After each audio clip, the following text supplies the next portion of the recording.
Shalom, Om Swastiastu, Namo Buddhaya, Salam Kebajikan. Kami dari kelompok 1 akan membuat video tentang bertema dinamika historis konstitusional, sosial politik, kultural, dan serta konteks kontemporer penegakan hukum yang berkeadilan dengan mencakup topik peran lembaga penegakan hukum dalam memberantas korupsi, evaluasi, dan tantangan kontemporer. Mari kita akan membahasnya. Mari saksikan. Halo semuanya, di sini saya akan membahas tentang konsep dan urgensi peran lembaga penegak hukum dalam melawan korupsi. Pertama, konsepnya. Lembaga penegak hukum seperti Komisi Pemberantasan Korupsi atau disebut KPK, kedua kepolisian, ketiga Kejaksaan Agung, dan keempat Mahkamah Agung. Mereka memiliki peran strategis dalam memberantas korupsi dengan mengedepankan 3 prinsip. Prinsip pertama adalah keadilan, kedua transparansi, dan ketiga akuntabilitas. Konsep dasar dari peran ini adalah menegakkan hukum dengan menjunjung tinggi integritas serta memastikan bahwa hukum tidak berpihak. Dengan dukungan undang-undang yang jelas, lembaga penegak hukum ini bertanggung jawab untuk menjalankan 3 fungsi. Fungsi pertama yaitu penyelidikan, penuntutan, dan pencegahan korupsi tindak pidana korupsi secara efektif. Penegakan hukum yang konsisten dan tegas memberikan landasan yang kuat untuk menjaga kepercayaan publik terhadap sistem hukum. Selain fungsi reprensif, lembaga penegak hukum juga bertugas dalam pencegahan korupsi melalui edukasi, sosialisasi kepada masyarakat maupun pejabat publik. Transparansi pengelolaan duit atau pengelolaan dan anggaran menjadi salah satu pendekatan preventif yang penting, di mana lembaga penegak hukum bekerja sama dengan institusi lain memastikan penggunaan dana publik dilakukan secara bertanggung jawab. Dengan demikian, konsep ini tidak hanya melibatkan penindakan terhadap pelanggaran, tetapi juga upaya preventif yang menciptakan budaya anti korupsi di berbagai sektor. Kedua, yaitu urgensi peran lembaga penegak hukum dalam memberantas korupsi. Urgensi peran lembaga penegak hukum dalam pemberantasan korupsi terletak pada kemampuannya untuk menciptakan efek jera bagi para pelaku. Penindakan yang tegas dan konsisten terhadap pelaku korupsi memberikan pesan yang jelas bahwa tindakan melawan hukum akan mendapatkan sanksi berat. Efek jera ini tidak hanya berlaku bagi para pelaku, tetapi juga menjadi satu peringatan bagi pejabat lain agar tidak menyalahgunakan kekuasaan. Dengan adanya mekanisme ini, lembaga penegak hukum mampu menanamkan rasa takut terhadap konsekuensi hukum, sehingga memperkuat upaya pencegahan korupsi di berbagai tingkatan. Lebih jauh lagi, peran ini menjadi penting karena lembaga penegak hukum adalah garda terdepan dalam memastikan efisiensi penggunaan anggaran negara. Dengan mengurangi kebocoran anggaran akibat korupsi, lembaga-lembaga ini membantu meningkatkan kualitas tata kelola pemerintahan. Dampaknya tidak hanya terasa pada sektor pemerintahan, tetapi juga pada dampak positif terhadap peran lembaga penegakan hukum dalam melawan korupsi. Yang pertama, meningkatkan kepercayaan publik terhadap sistem hukum. Keberhasilan lembaga penegakan hukum seperti KPK dan Kejaksaan dalam menindak tegas pelaku korupsi secara transparan dapat meningkatkan kepercayaan masyarakat terhadap sistem hukum. Ketika lembaga-lembaga ini mampu menunjukkan bahwa tidak ada satupun orang yang kebal dengan hukum, masyarakat akan lebih yakin bahwa sistem hukum di negara ini berlaku adil. Transparansi dan ketegasan dalam menindak tegas pelaku korupsi, bahwasanya hukum tidak hanya berlaku kepada kalangan tertentu, sehingga masyarakat lebih yakin dan terlindungi dengan sistem hukum yang ada. 2. Mendorong peningkatan tata kelola pemerintahan yang lebih baik. Pemberantasan korupsi yang lebih efektif berperan penting dalam mendorong tercapainya tata kelola pemerintah yang lebih baik, transparan, dan akuntabel. Pengawasan yang ketat terhadap pejabat baik dari tingkat pusat maupun daerah memotivasi mereka untuk lebih berhati-hati dalam mengelola anggaran dan mengambil keputusan. Ancaman sanksi hukum yang jelas dan tegas apabila terjadi penyalahgunaan wewenang ataupun tindak pidana korupsi menjadikan para pejabat lebih bertanggung jawab dalam menjalankan tugas mereka sehingga mencegah terjadinya penyalahgunaan kekuasaan yang merugikan negara ataupun rakyat.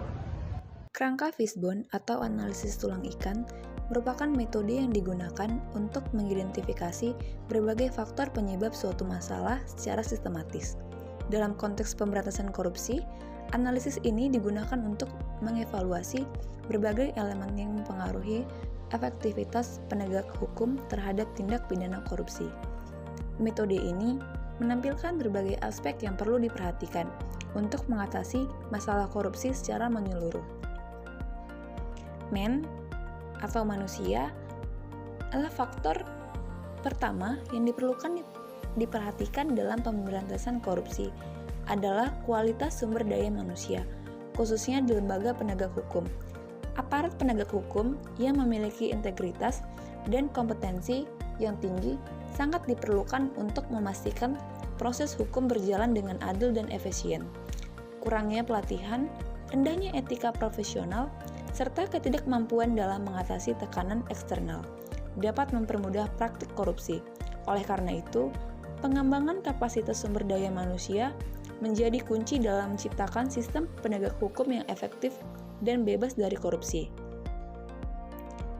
Selanjutnya, mesin. Teknologi pendukung seperti e-government dan sistem audit digital berperan penting dalam pemberantasan korupsi. Penggunaan teknologi yang tepat dapat mempercepat proses pemeriksaan, mengurangi intervensi manusia, serta meningkatkan transparansi dalam pengambilan keputusan. Misalnya, e-government yang memungkinkan pengelola administrasi publik secara online dapat mengurangi potensi manipulasi data dan memperkecil ruang bagi penyalahgunaan kekuasaan. Oleh karena itu, pemanfaatan teknologi yang canggih dan aman menjadi salah satu cara yang efektif untuk mendukung pemberantasan korupsi. Selanjutnya, metode.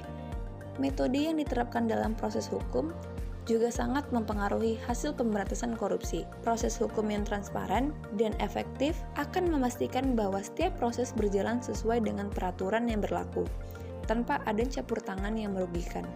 Hal ini mencakup prosedur yang jelas dalam penyelidikan, penyidikan, dan peradilan kasus-kasus korupsi.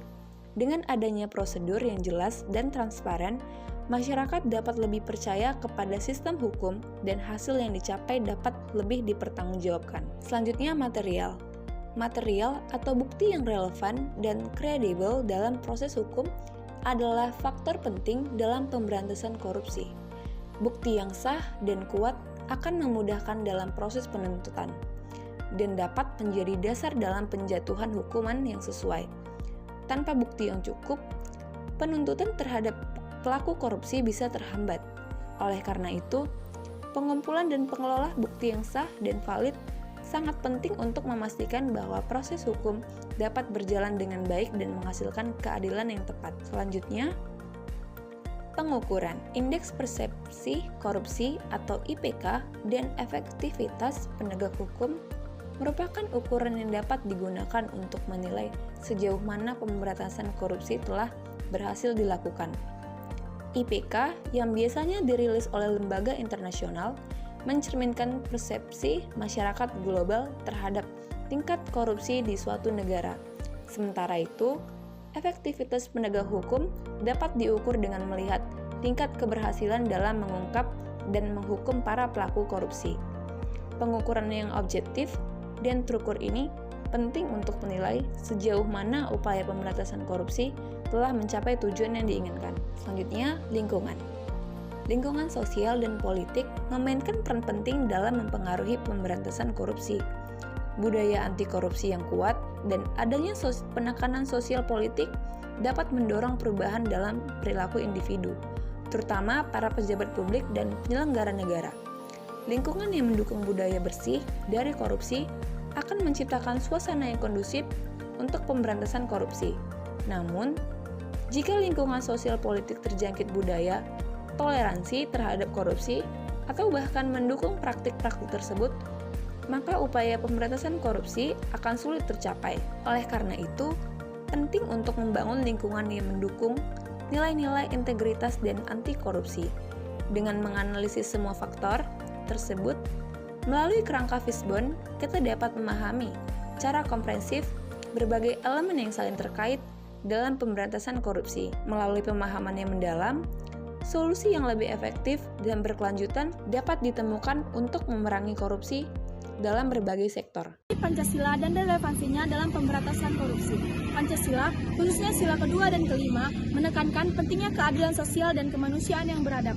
Hal ini mendasari perjuangan melawan korupsi yang merusak keadilan dan menghancurkan tatanan sosial yang adil dan beradab. Kedua, kemanusiaan yang adil dan beradab. Sila kedua mengajarkan pentingnya menghormati martabat manusia yang menjadi dasar moral dalam pemberantasan korupsi. Korupsi bertentangan dengan prinsip ini karena merugikan masyarakat, menciptakan ketidakadilan dan mengabaikan hak asasi manusia. Kemudian sila kelima. Sila kelima berisi keadilan sosial bagi seluruh rakyat Indonesia. Sila kelima menekankan keadilan sosial yang berarti bahwa semua lapisan masyarakat harus merasakan kesejahteraan. Korupsi menghalangi tercapainya keadilan sosial karena kekayaan negara diselewengkan oleh pejabat-pejabat yang tidak bertanggung jawab. Undang-Undang Nomor 31 Tahun 1999 dan perubahannya. Undang-Undang Nomor 31 Tahun 1999 tentang pemberantasan tindakan pidana korupsi. Penegakan hukum dalam pemberantasan korupsi. KPK yang dibentuk berdasarkan Undang-Undang Nomor 30 Tahun 2002 memiliki peran penting dalam pemberantasan korupsi. Secara independen, KPK bekerja sama dengan pengadilan tindakan pidana korupsi dan lembaga lain untuk memastikan bahwa proses hukum berjalan dengan lancar. Ada beberapa tantangan yang dihadapi dalam pemberantasan korupsi. Yang pertama itu adalah tekanan politik yang mempengaruhi independensi lembaga penegak hukum, di mana tekanan politik seringkali mengganggu independensi lembaga hukum yang seharusnya bertindak objektif. Intervensi pihak-pihak tertentu dapat mempengaruhi keputusan-keputusan hukum baik dalam penyelidikan maupun pengadilan kasus korupsi, sehingga menghambat upaya pemberantasan korupsi secara efektif dan juga adil. Yang kedua, yaitu budaya korupsi yang masih mengakar di masyarakat, di mana korupsi sudah menjadi bagian dari budaya beberapa segmen masyarakat, di mana tindakan ini dianggap sebagai hal biasa atau bahkan suatu kebutuhan. Hal ini menyebabkan sulitnya perubahan pada pola pikir, karena praktik korupsi dianggap sebagai cara yang masih menjalankan ketika sebagai tujuan tertentu. Yang ketiga, yaitu keterbatasan sumber daya manusia dan finansial. Pemberantasan korupsi membutuhkan banyak sumber daya, baik manusia maupun finansial. Sayangnya, seringkali lembaga-lembaga terkait mengalami kekurangan tenaga ahli yang berkompeten serta dana yang memadai untuk menjalankan investigasi yang efektif, memperburuk upaya untuk menanggulangi korupsi secara maksimal. Yang keempat, kurangnya pengawasan di daerah terpencil. Yang keempat, yaitu kurangnya pengawasan di daerah terpencil. Daerah terpencil seringkali memiliki sistem pengawasan yang lemah dengan fasilitas dan akses informasi terbatas. Hal ini menciptakan korupsi untuk melakukan tindakan tanpa terdeteksi. Kurangnya pengawasan di wilayah ini memperburuk upaya untuk pemberantasan korupsi yang seharusnya merata di seluruh wilayah. Adapun solusi untuk meningkatkan aktivitas lembaga penegak hukum dalam memberantas korupsi yaitu satu, pengesahan RUU atau penerapan aset. Pengesahan RUU adalah penerapan aset dapat memperkuat upaya pemberantasan korupsi untuk memberikan aset alat itu untuk lebih kuat untuk merampas salah satu proses secara ilegal. Angka ini akan meningkatkan efek jerak bagi pelaku korupsi dan memastikan hasil kejahatan mereka tidak dinikmati oleh hukum KPK. Aparat penegak hukum harus melibatkan seleksi ketat berdasarkan hal-hal tersebut. Hal ini memastikan bahwa hanya individulah yang memiliki integritas tinggi yang terlibat dalam penegakan hukum, sehingga memenuhi potensi penyalahgunaan kekuasaan atau terlibatnya dalam praktik korupsi. Peningkatan kualitas pelatihan berfungsi untuk aparat penegak hukum dalam teknik pemberantasan modern dan menegakkan korupsi sangat penting. Ini akan membantu mereka menghadapi tantangan semakin fokus dalam kasus-kasus korupsi dan meningkatkan efektivitas mereka dalam menemukan kasus tersebut. Meningkatkan transparansi dalam proses peningkatan, transparansi yang tinggi dalam pengelolaan lahan, anggaran proyek pemerintah memungkinkan masyarakat untuk mudah mengawasi dan pemerintahan. Ini juga mempermudah masyarakat untuk melaporkan potensi korupsi yang dapat terjadi dalam pengelolaan politik.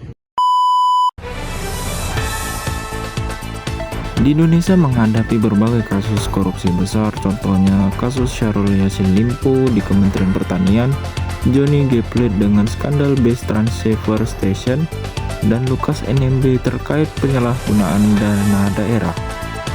Belum lagi kasus yang terjerat dari Ketua KPK Firly Bahuri, ia dituduh menerima suap, penyalahgunaan kekuasaan, dan melanggar etika. Kasus-kasus ini memperlihatkan bagaimana peran lembaga seperti KPK, Kepolisian, dan Kejaksaan Agung menangani pelaku korupsi. Namun, peran mereka tidak hanya pada penindakan. KPK juga aktif dalam mencegah melalui edukasi dan transparansi. Ini menunjukkan pentingnya kolaborasi antara lembaga dan masyarakat. Topik ini penting karena korupsi bukan hanya soal hukum, tetapi juga terkait budaya dan struktur sosial politik. Reformasi konstitusional membawa angin segar dengan pembentukan KPK, tetapi tantangan politik tetap ada. Kita juga melihat budaya nepotisme masih mengakar. Oleh karena itu, pemberantasan korupsi harus melibatkan pendekatan holistik, yaitu penguatan hukum, edukasi, dan transparansi. Pemeriksaan sebagai tersangka, maka sesuai dengan ketentuan pasal 21 KUHP, penyidik berketetapan melakukan upaya paksa berupa penahanan. Anggaran dana dari pusat yang turun 200 miliar. Sekitar 30% aku mau ambil untuk keperluan pribadi. Berarti sekitar 70 miliar untuk kantor aku.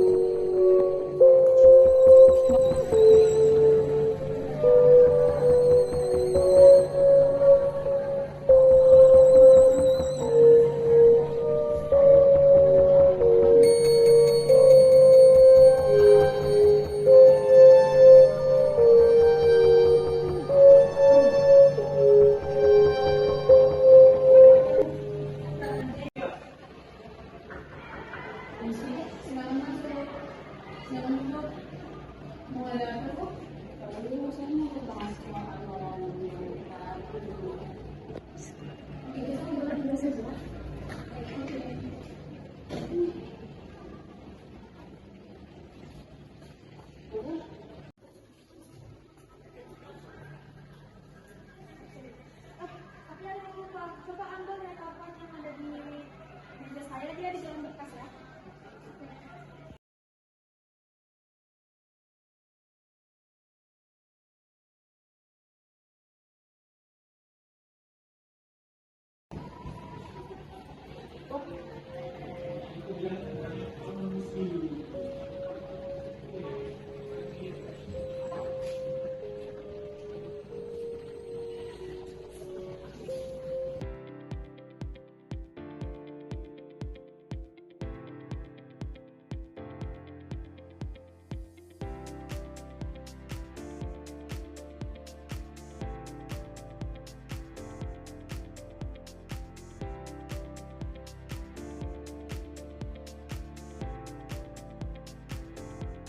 Bawahannya pun melaporkan kepada polisi untuk segera ditindaklanjutkan kasus tersebut.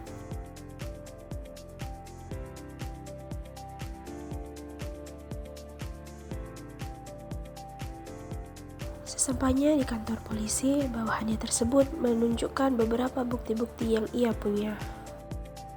Selanjutnya, polisi membawa pelapor ke KPK agar menindaklanjutkan kasus ini. Sesampainya di KPK, polisi menemani pelapor untuk menunjukkan bukti-bukti yang ia miliki.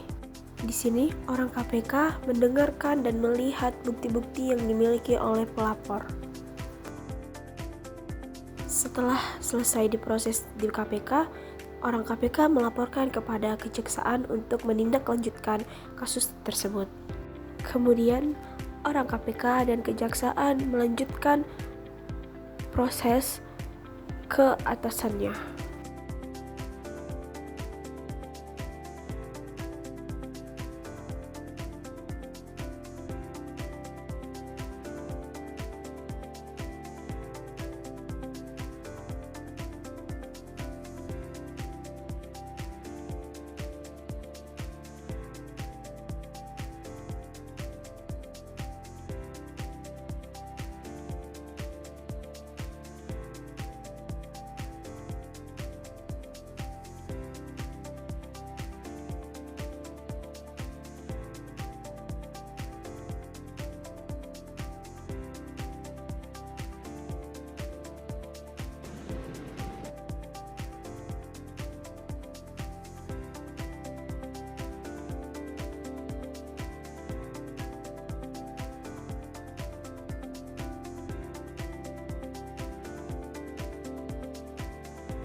Sesampainya di kantor bupati, KPK yang ditemani oleh polisi membawa tersangka untuk melanjutkan persidangan.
Korupsi adalah musuh kita bersama.